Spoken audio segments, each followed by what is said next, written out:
Subscribe करें और देखें एक दिल दहला देने वाली हॉरर स्टोरी। बिना घबराए बेल आइकॉन प्रेस करना ना भूलें।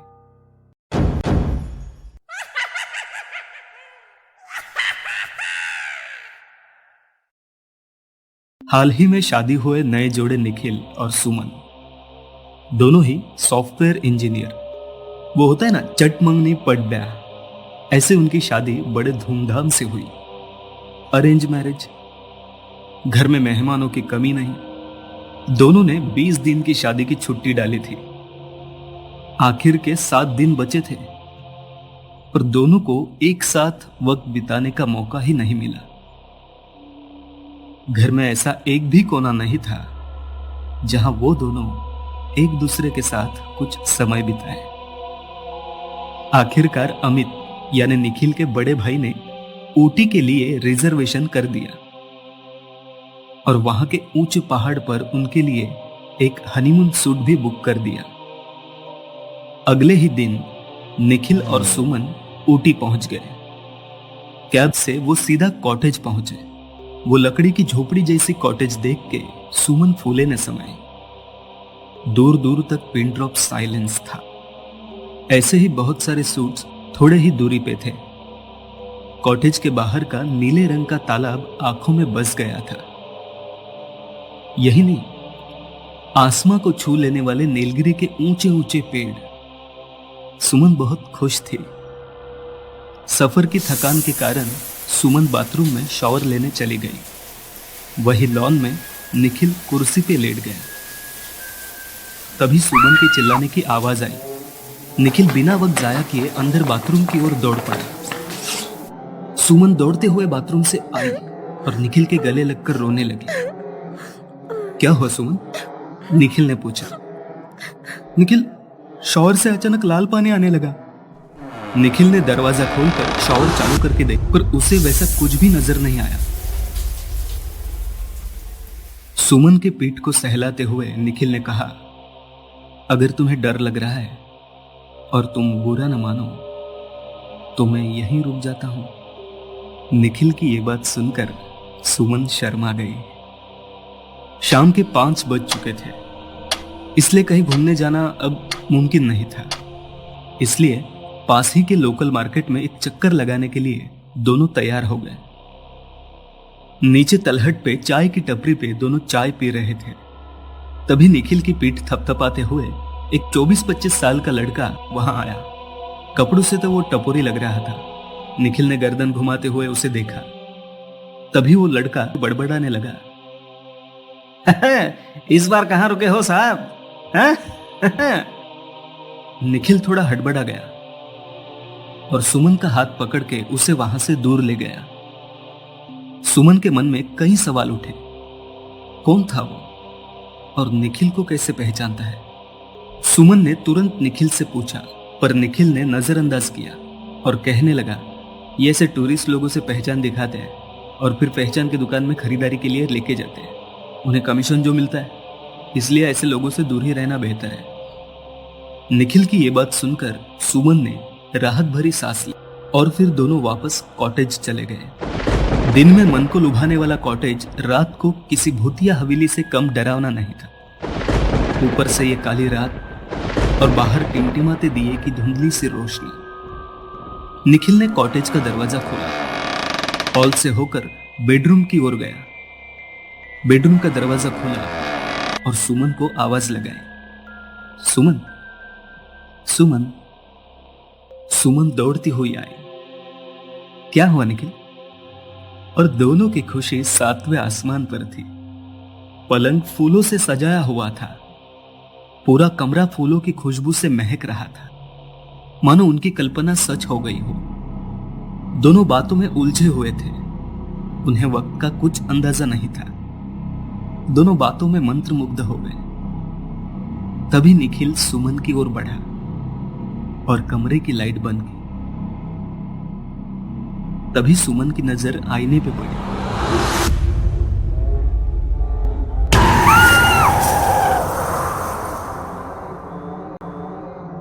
निखिल, वहां कोई है? वो बहुत डरी हुई थी। उसके लफ्ज कपकपा रहे थे। निखिल ने लाइट चालू करके सुमन को शांत किया और पूछा, कौन था? उसने कहा, आईने में एक लड़की थी, उसकी आंखें सफेद थी, पूरे चेहरे पे खून ही खून था। आईने के अंदर से हाथ बाहर निकालती कि तभी मैं चिल्लाई। निखिल का भूत प्रेत आत्मा पर विश्वास नहीं था। उसने सुमन को समझाया और कहा, लाइट चालू ही रखते हैं, मैं यही हूं, तुम सो जाओ। निखिल उसे सुलाकर बाथरूम में चला गया और तभी बिजली चली गई।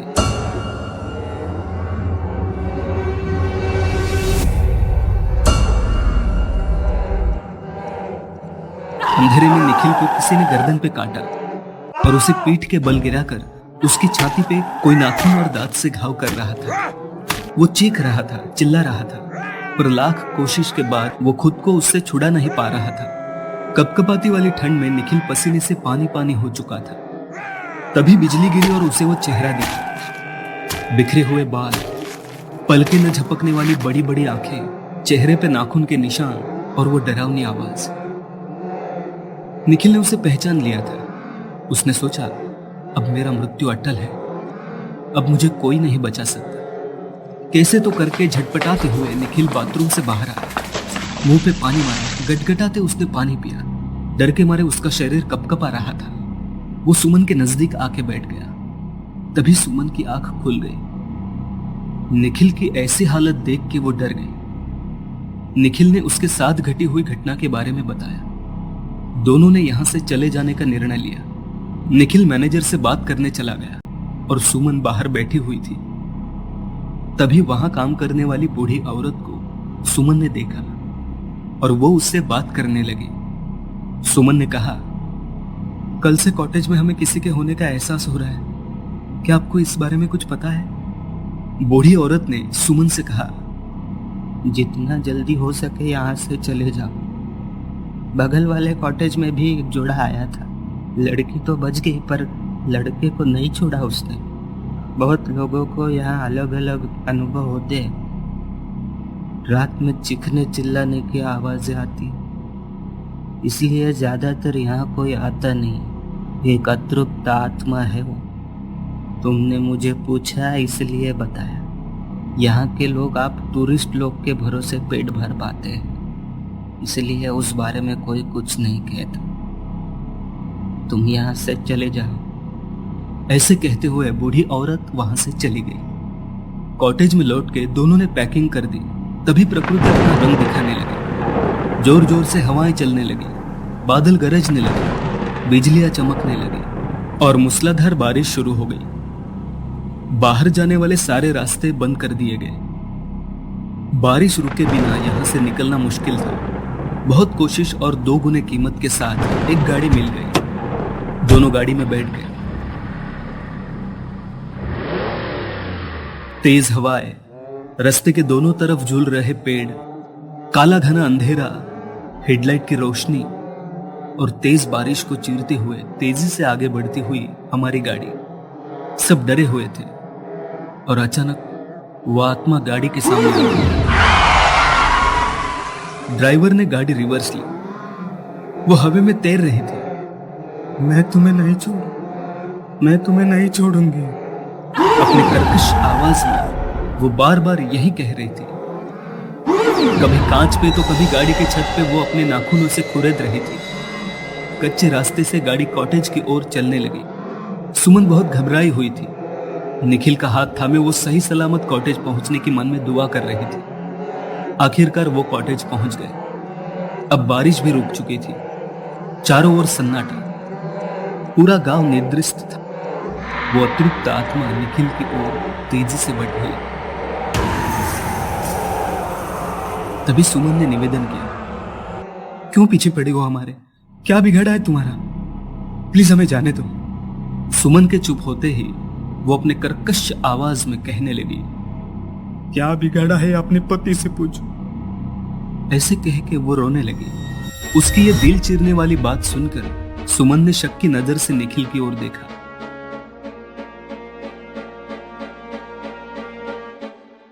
और वो आत्मा अपनी कहानी बयां करने लगी। मेरा नाम निशा। कुछ साल पहले तुम्हारा पति और उसके कुछ दोस्त इसी सूट में रुके थे। मेरे पति, मैं और मेरी बेटी, हमारा छोटा सा परिवार था। बहुत खुश थे हम। एक एक्सीडेंट में मेरे पति की मौत हो गई। मैं और मेरी बेटी का गुजारा करने के लिए मैं इसी कॉटेज के पीछे किचन में शेफ का काम करती थी। एक रात मैं ड्यूटी खत्म करके निकल रही थी, तभी तुम्हारे पति ने किचन की ओर आके कहा, कुछ खाने मिलेगा? मैंने कहा नहीं, अभी मेरी शिफ्ट खत्म हो गई है। उसने बहुत मिन्नत करने के बाद उसने कहा, कम से कम ब्रेड बटर दे दो। मैं किचन की ओर बढ़ी, तभी पीछे से तुम्हारे पति ने मुझे झपका दिया, मुझे मारने लगा, जबरदस्ती करने लगा। मैं खुद को उससे छुड़ाने की कोशिश कर रही थी, तभी इसमें उसके 2 दोस्त भी शामिल हो गए। मैंने बहुत मिन्नत की, मुझे जाने दो, मेरी 2 साल की बेटी घर पे है, मेरी राह देख रही है। मेरी किसी ने नहीं सुनी। आखिरी दम तक मैं मिन्नतें करती रही। मैं अधमरी सी हो गई, आंखों के सामने अंधेरा छा गया। फिर मुझे एक गोनी में भर के नाली में फेंक दिया। मेरी बेटी को मुझे बहुत पढ़ाना था, माँ बाप दोनों का प्यार उसे देना था, पर वो अनाथ हो गई। यहाँ के लोगों ने उसे अनाथ आश्रम भेज दिया। उसकी कहानी सुन के सुमन को निखिल पे बहुत गुस्सा आया, पर वो ठहरी एक भारतीय स्त्री जो अपने पति को मौत के मुंह से निकालने के लिए कुछ भी करने के लिए तैयार थी। सुमन ने निखिल को निशा की माफी मांगने को कहा। निशा की जान उसकी बेटी में थी, ये सुमन ने जान लिया था। निखिल के प्राण की भीख मांगते हुए सुमन ने निशा से कहा, मैं तुम्हारी बेटी की पूरी जिम्मेदारी लेती हूं, उसे अपने सगी बेटी की तरह संभालूंगी, उसे अच्छी शिक्षा दूंगी, उसका भविष्य उज्जवल होगा। यह सुन के निशा की अतृप्त आत्मा शांत हो गई। सवेरे ही सुमन और निखिल ने निशा के बेटी की पूछताछ की। आश्रम में जाकर गोद लेने की प्रक्रिया पूरी करके 4 साल की मुस्कान को अपने साथ ले आए। अब वो आत्मा किसी को भी दिखाई नहीं देती। शायद उसकी जान उसकी बेटी में अटकी हुई थी। अभी वो मुक्त हो गई और हनीमून सूट भी उसकी आत्मा से मुक्त हो गया।